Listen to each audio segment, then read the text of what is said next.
Ai, garšīgs un smaržīgs rīts pie mums Radio SVH. Studijā īstenībā jau kādu laiku ir mūsu ofisā Rocket Bean, un mēs par to priecājamies, jo mums ir visu laiku laba kafija, bet South, jā. Kas? Nu, grauzdējums. South. Grauzdējums, man šķiet. Kā jau izglītojies, tu pasties, Kaspars jau zina drēbi, un tikai tāpēc, ka mums regulāri viesojās Lasa etiķetes. eksperti Ansis un Vilmārs no Rocket Bean. Labrīt, kungi! Labrīt. Labrīt visiem. Nu, rīts jau ir jūsu laiks, ne? Tas ir tad, kad jūsu arots visvairāk tiek cienīts, daudzināts un kafija visvairāk mīlēta, bet vai mums latviešiem vispār ir kaut kāda tāda noteikta laika, karos mēs kafiju dzeram, jo kā tur itāļiem ir, ka kapučīno vairs nedrīkst pēc kaut kāda noteikta pulksteņa laika. Jā, viņi sāk kauties. Jā, tu prasa kapučīno, tu viņus tevi pastāsta nik no aci. Kas tev ir? Ko tu ņemies? Espresso, miers. Bet kafija tajā pašā laikā, nu taču zinām arī vakar balītis, kad kāds pasaka kafiju lūdzu, vai ne, un pie kūciņas kafija, un kūciņa jau parasti vispār pašās izskaņās balītēm. Jums ir kaut kāda tāda noteikta laika, kad jūs paši, mēs gribam zināt šoreiz par tiem kurpniekiem, kam kurpes ir, kad jūs paši kafiju lietojat. Ne pa itāļiem, bet pa mums. Jā, jums, par jums abiem diviem. Un kad ir tas brīdis, kad jūs no kafijas atsakaties? Labs jautājums. Godīgi, nekad. Un es pateikšu, argumentēšu, kāpēc. Tāpēc, ka mums ir fantastisks dīkavs parādījies arī. Nu jau labu laiku mēs pērkam tāds supergašīgs dīkavs. Ko nozīmē dīkavs? Bez kofeīna. Bez kofeīna. Nē, pareizāk būtu teikt, ļoti zema kofeīna satura. Nu, tātad dīkava kafijā nav tā, ka pavisam nav kofeīns. Viņš ir super mazā devā, un līdz ar to man tagad bieži vien vakaros es grēkoju ar to, ka es gribu turpināt šo te kafijas garšas uzņemšanu, un es dzeru dīkavu, jā. Guilty. Labi, bet pulksteņu ziņā es pieņemu tev dienā kaut kāds 2-3 tasītes, nu, 2 ir ar kofeīnu, nu, viena 2-3? Nē, mazāk, vairāk? 10 6 līdz 8, jā. Un tas ir samazināts daudzums. Es agrāk dzēru noteikti vairāk kafijas nekā 10 dienā. Es šobrīd ir kaut kāds 6 līdz 8. Un tad ir vēl profesionālās dienas, kurās mums ir jādegustē un jāpērk kafiju vai jāizvēlās kafiju, ko mēs pirksim. Jā. Tad vispār ir mega degustācijas, un tās notiek gandrīz katru otro dienu. Un mēs beigsim šo raidījumu, un es braucu tieši kā reiz mums sākās degustācija. Atkal jāpērk jaunas kafijas. Tā kā tas ir ongoing. Kad tu pēdējo reizi gulēji? Kurš gads tas bija? Es guļu, visu laiku guļu. Man viss kārtībā, jā. Paldies. Protams. Un tev kā ir? Cik tev krūzītes dienā un cikos? Man ir līdzīgs tas patēriņš kā Ansim, arī aptuveni ap 6 kafijām dienā. Un es, teiksim tā, ja skatās uz pulksteni, tad es sevi nelimitēju, jo es zinu vienu faktu, ka, teiksim, pēc labām vakariņām viena maza melna kafija vai espresso tev tieši uzlabo smiega kvalitāti, jo kafija palīdz sagramot vai pārstrādāt pārtiku, un respektīvi kuņģim ir vieglāk, un tev slodze nav uz vēdru, bet tu vari labi gulēt, jā. Jā, bet man arī kafija nekad nav traucējusi. Piemēram, brīvdienu rītu man ļoti patīk tāda, ka es pamostos, piesējos pagatavot ģimenei brokastis, tajā pašā laikā uztaisīju sev kafiju, visu to esmu izdarījis, un tad es viņiem saku, labi, čau, mamīte aizies diendusā. Un man viss tas ir ļoti labi zīmējis un rīmējis kopā.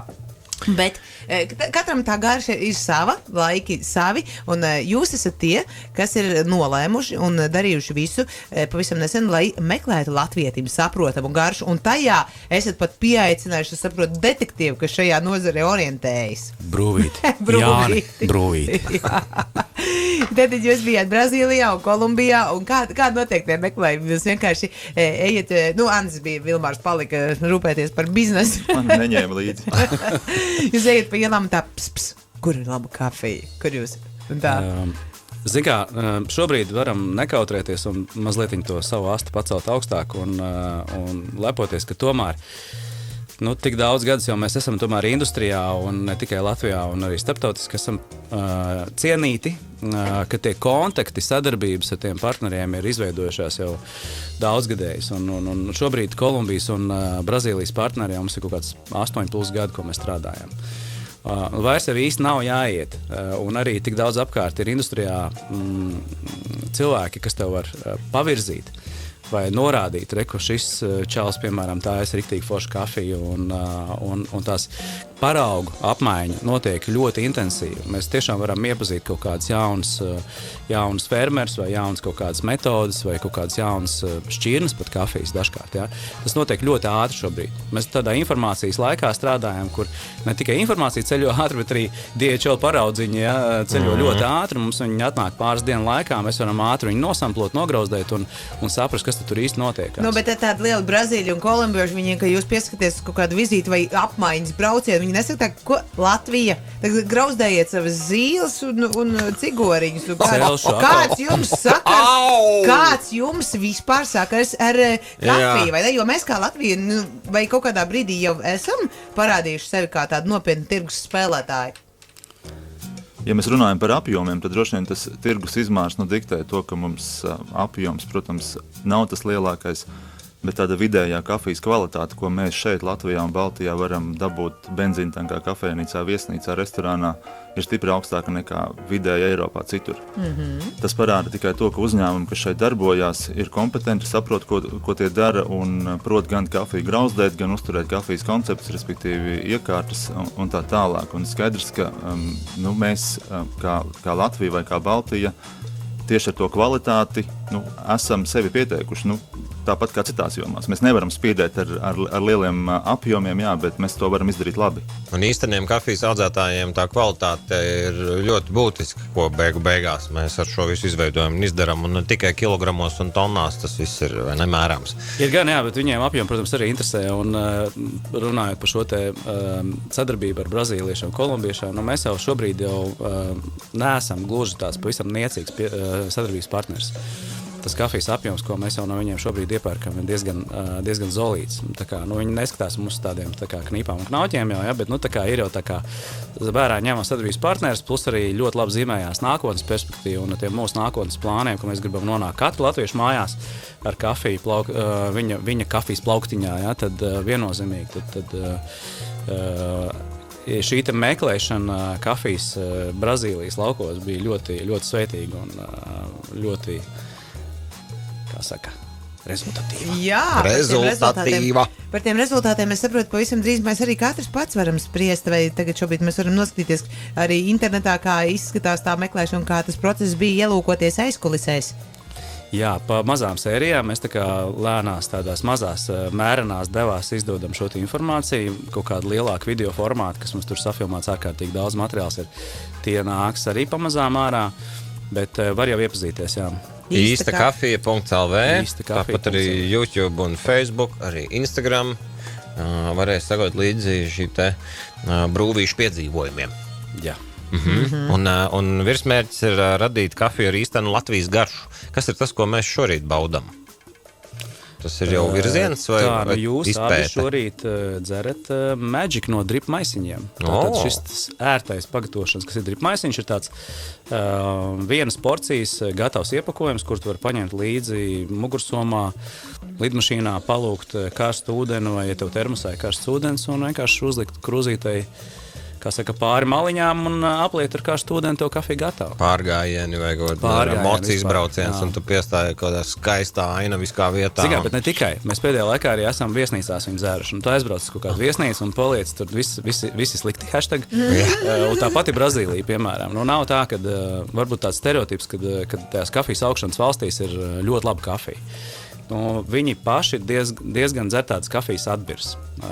Tas saucās local quality. Šī vietējā kvalitāte, tad viss, kas ir kvalitīvs, eksportējās, un viss, kas ir tāds bišķiņ, nepārāk pārdodams, tad to viņi tajā vietējā tirgū palaiž. Un to tu jūti, ka tajā viesnīcā tu paliec un tā kafija ļoti slikta. Tad mēs šos te maisiņus kā reiz no rīta brokastiņās paņēmām karstu ūdentiņu un mums bija vienmēr kvalitīva kafija. Jūs dzerat šorīt Etiopijas kafiju. Garšīgi. Un kafija ar īstenu Latvijas garšu, tur jau, protams, šo dzirdot, katram sava fantāzija, katrs savā virzienā to kuģi gribētu stūrēt, bet kurā virzienā tad iet kafija ar īstenu Latvijas garšu?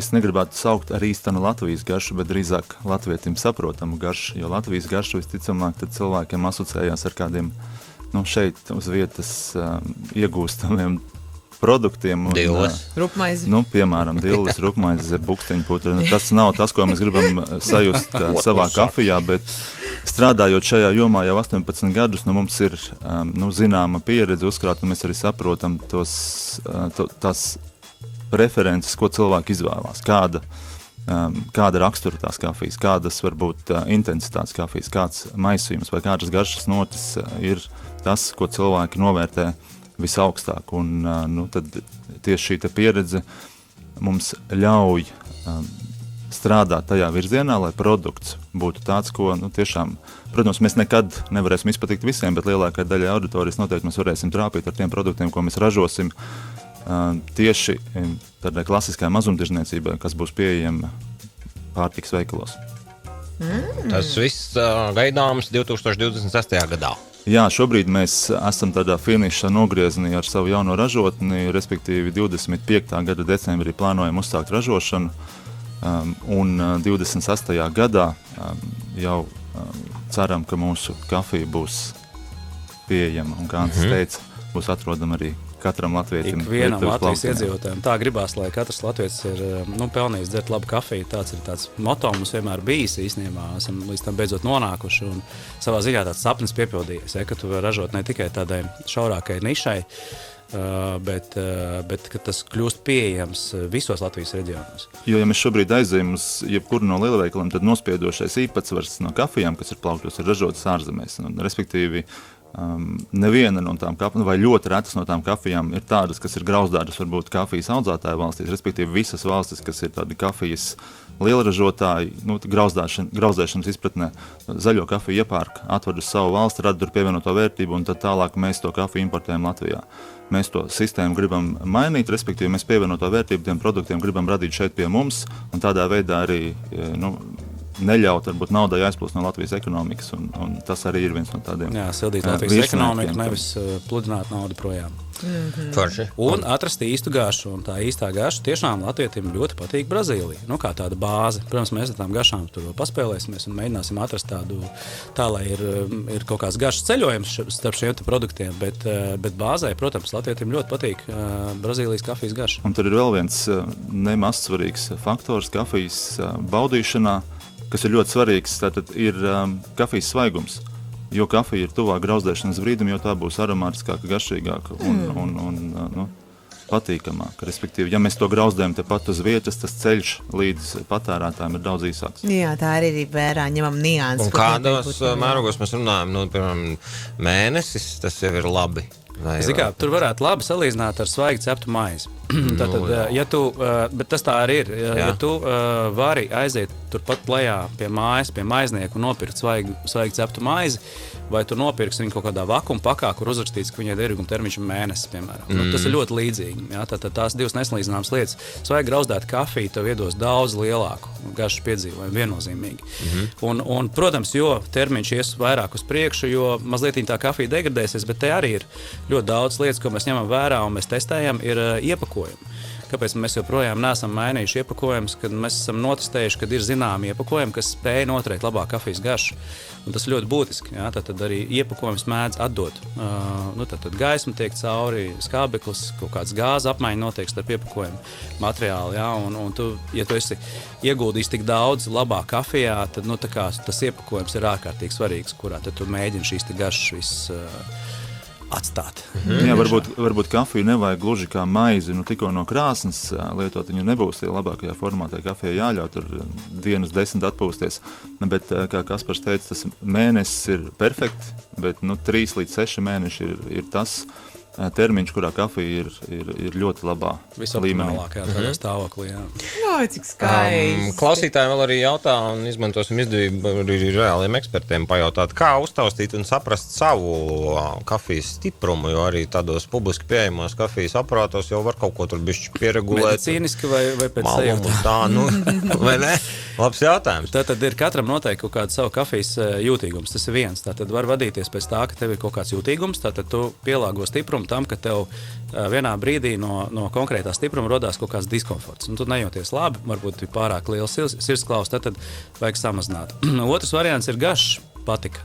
tad varbūt tev nav kaut kāds medicīnisks vai fizisks diskomforts, bet tev vienkārši pietrūkst garša tajā kafijā. Nu, tad tu spēlējies gan ar mālumu, gan ar varbūt kafijas maisījumu, un atrod to īsto produktu un pagatavošanas veidu, kurā tu esi apmierināts ar to, kā tā kafija garšo. Reāli darīšanas vaina. Tikai darīšanas vaina. Un tāpēc ir iedziļināšanās kafejnīcas, šajā kurās tu var jautājumā. atnākt, ļoti daudz no tā visa pagaršot, notiek arī visādas meistarklases, kurās var atnākt un iepazīties bišķiņ plašāk, un tad tu vari nokalibrēties. Nu, līdzīgi kā ar kaut kādām vīna degustācijām un tā tālāk. Jā. Nu, jā. Tieši tā, ja pašam to mājās neizdodas atklāt, tad, kā Ancis minēja, Zvaniet, rakstiet. kafejnīcas un meistarklases, bet tas, ko es vēl gribēju piemetināt šim te, ir tas, ka tā mūsu jaunā ražotne, kura šobrīd ir, kā es teicu, finiša nogrieznī, mēs viņu nesauksim tikai par kafijas grauzdātāju, bet sauksim par kafijas kompetences centru, un tieši ar tādu mērķi, ka cilvēki varēs nākt, iepazīties tuvāk gan ar ražošanas procesu, gan ar kafijas izvēlēm, ar kafijas ceļu no Brazīlijas vai Etiopijas vai vienalga no kuras valsts līdz grauzdātam produktam un saprast to formātu, kādā tā kafija garšo vislabāk. Kafijas kompetences centrs un pie tā vēl tepat Rīgā. Tieši tā. Klausās grandiozi. Laiks Brazīļiem braukt pie mums kaut ko arī iemācīties. Jā, nu vai lietuviešiem un igauņiem, piemēram. Nu, skatīsimies, kā tas izvērtīsies, bet prieks, ka jūs vienmēr atnākot mākat tik garšīgi par to kafiju pastāstīt un var redzēt, ka tā jums ir tāda ritīga rūpe. Un liels paldies, ka jūs arī palīdzat mums atrast, meklējot to īsto Latvijas garšu. Un Prieks pamosties, jā. Jā. Arī pamosties. Jums tas ir ļoti svarīgi. Tiekamies Rocket Bean! Super! Paldies jums! Paldies, Paldies, jā. Bags last night, pre-flight, 0 hour, 9 a.m.